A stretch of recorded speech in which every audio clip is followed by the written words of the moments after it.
Azradan bunu gözləmirdik. Uşaqlar gedibdi sabaha bayramla əlaqədar olaraq bir-birinə paylaşıb, hərə bir sevdiyi şeyi alıbdı. Gətirib evə baxmışıq ki, hələ orada dönə-dönə soruşublar ki, bugünün istehsalıdır. Bəli, bəli, bugün səhər gəlib, bugün səhər gətirilibdir, hamısı təzədir. Bu makaronların da 5 sutka vaxtı var, yəni 5 gün vaxtı var, yeyilməlidir. Çünki bizə deyiblər ki, bugün bu istehsal olunub, bu təzədir.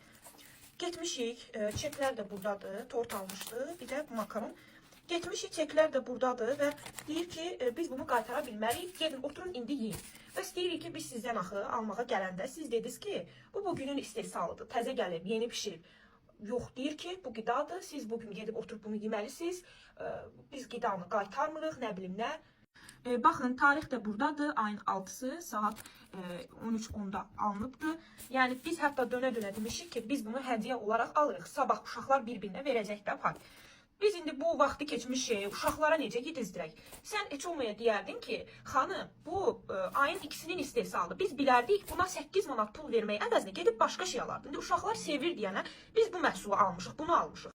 Bu məhsulun arxasında belə saxlama müddəti yazılıb 5 sutka.